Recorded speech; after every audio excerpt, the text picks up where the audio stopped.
Esmu grāfs Konstantīns Ludvigs Broel Plāters. Laipni lūgti manā Krāslavas muižas rezidencē. Parunāsim par Krāslavas kulināriju. Ak, jau ir 13:00, laiks pusdienām, dodamies uz ēdamzāli. Šeit tiek baudīti gan svētku mīlesti, gan ikdienas maltītes. Mans uzticamais sulainis Krauklis Karls pasniedz man mīļāko ēdienu – kļockas. Tās gatavo mana pavāre Jadviga. Un tagad Jadviga dosies man cept maizi krāsnī.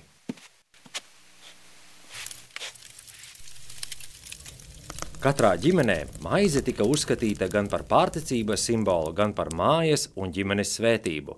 Lai pusdienās pabarotu ģimeni ar svaigi ceptu maizi, līdz 10:00 rītā krāsnī jākvēlē oglēm.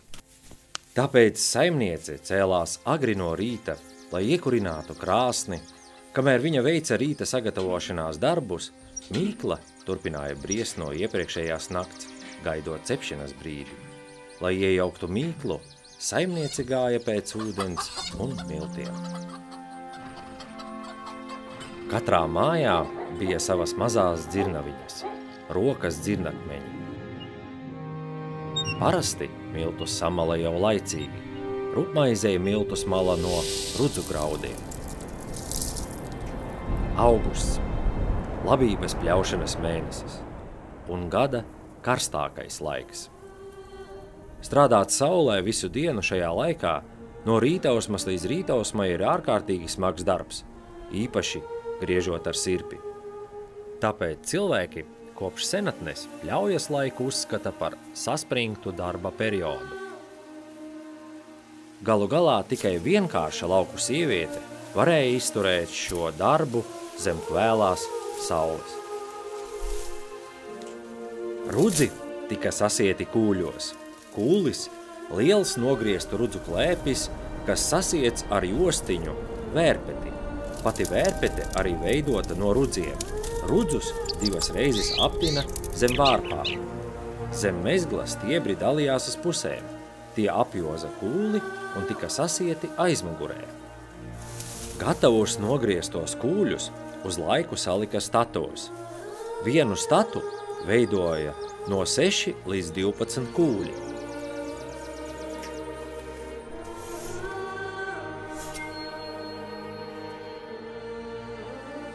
Statos rudzi žuva līdz vasaras beigām, un pēc tam tika aizvesti uz dzirnavām. Tradicionālās rudzu šķirnes ir nacionālā vērtība, tāpēc latgaliešiem ir tik svarīgi turpināt tās audzēt, lai saglabātu sēklas un nezaudētu iespēju baudīt iemīļoto rudzu maizes garšu. Rudzu maize vienmēr bijusi starp galvenajiem pamatēdieniem latgaliešu mājās, tāpēc mūsdienās to uzskata par latgaļu identitātes simbolu. Miltus, kas tika iegūti no tradicionālo vietējo rudzu šķirņu graudiem, izsijāja caur sietu, lai izvairītos no spaļiem un rupjām graudu daļiņām. Miltiem koka abrā pievienoja ūdeni, šķipsniņu ķibeņu un sāli. Mīklu rūpīgi iejauca ar rokām.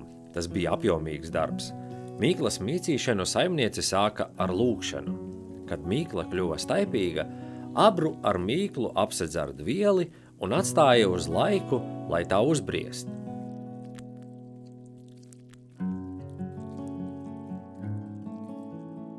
Pēc tam no mīklas bija jāveido klaips.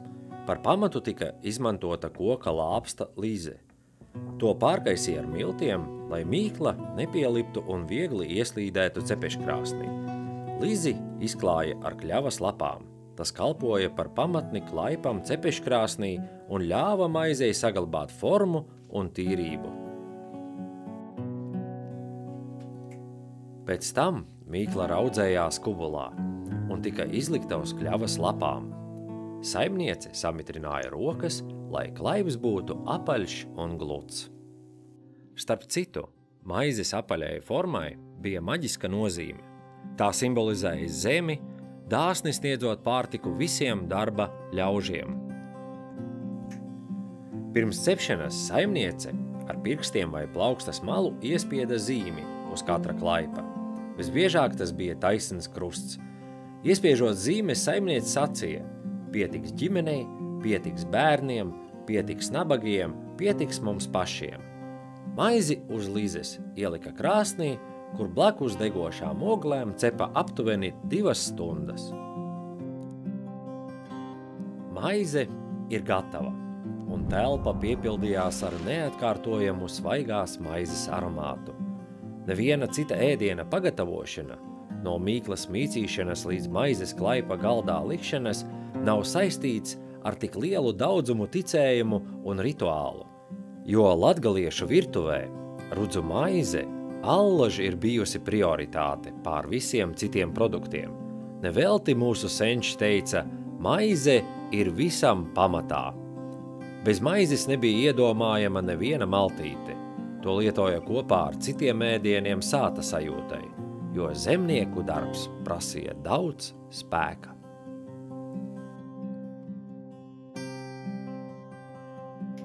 Latgaliešu virtuvei bija raksturīgs vienkāršs un sātīgs ikdienas uzturs, kas lielākoties ir skaidrojams ar smago ikdienas darbu veikšanu. Latgaliešu ģimenē uzturs sastāvēja no pašu saražotajiem produktiem – piens, biespiens, krējums, maize, sviests, sīpoli. Tikpat nozīmīgas bija kopīgās ēdienreizes pie galda un ēšana no vienas bļodas, kas apliecināja stiprās ģimenes saites. Krāslavā līdz pat šai dienai dzīvo 5 nacionalitāšu pārstāvji. Manā pilsētā dzīvo un strādā latgalietis podnieks Valdis, poliete mana pavāra Jadviga, krievs, galdnieks Gordejs, baltkrieviete, audēja, matrona un ebrejs, tirgotājs Zāmuels. Tā latgalietim Valdim mīļākais ēdiens ir latgaliešu kļockas. Jadviga mīl gatavot poļu nacionālo ēdienu bigosu. Gordejam mīļākais ir krievu tradicionālajai virtuvei raksturīgais ēdiens boršs. Matronas ģimenē iecienīts baltkrievu ēdiens kartupeļu pankūkas. Tirgotājam Zamuēlam patīk ebreju tradicionālais foršmaks. Tālūk, pēc pusdienām došos izbraukumā pa Krāslavu un paskatīšos, kā dzīvo mani padotie. Turklāt šodien tirgus diena. Krāslavas tirgus laukumā un Rātūža laukumā varēja nopirkt dzīvus putnus, sivēnus, teļus, zirgus, olas, sviestu, krējumu, pienu, biespienu, dārziņus, augļus un citus produktus. Tirgū redzēju Jadvigu. Viņa parādīja man nopirkto zosi.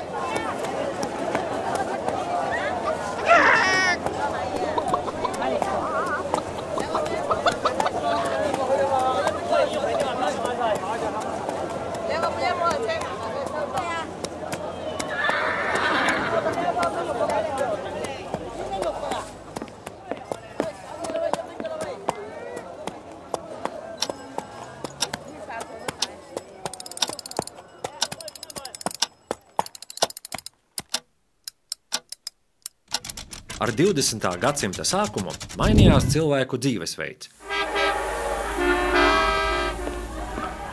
Par iecienītu brīvā laika pavadīšanas veidu kļuva pulcēšanās kafejnīcās vai citās saviesīgās vietās. Pieejamāki kļuva sabiedriskās ēdināšanas pakalpojumi, bufetes, krogi, restorāni un citi. Darbojās vairāki traktieri, nelieli restorāni. Pilsētas ielās varēja redzēt daudz tirzniecības iestāžu, tajā skaitā arī pārtikas. Pilsētā bija vairākas maizes ceptuves, konditorijas, eļļas spiestuve. Padomju varas gados Krāslavā uzbūvēja vairākas pārtikas pārstrādes un ražošanas uzņēmumus. Krāslavas sausā piena rūpnīca sāka strādāt 1967. gadā. Rūpnīcā strādāja vairāk nekā 100 cilvēku. Rūpnīca pārstrādāja pienu, ko saņēma no Krāslavas, Dagdas un Indras saimniecībām. Kombināts ražoja piena pulveri un sviestu. Krāslavas maizes kombināts cepa rupmaizi, baltmaizi un smalkmaizītes. Konditorijas fabrika Uzvara, Dagdas filiāli, cukuroto izstrādājumu cehā izgatavoja dražējas, konfektes, gotiņas, halvu. Produkciju realizēja Latvijā un eksportēja uz Kaļiņingradu. Arī šobrīd Krāslavas novadā ir plaši pārstāvēti pārtikas ražošanas un ēdināšanas uzņēmumi. Sijā Lekon specializējās mazumtirdzniecībā, maizes konditorijas un kulinārijas izstrādājumu ražošanā. Piena pārstrādes uzņēmums, akciju sabiedrība Krāslavas piens, ir Krāslavas sausā vājpiena un sviesta rūpnīcas pārņēmēja un pašlaik darbojas kā akciju sabiedrība Preļu siers meitas uzņēmums, kurā nodarbināti 70 strādnieki. Sijā Krāslavas avots ražoto dzīvo alu ir iecienījuši alus gardēži visā Latvijā.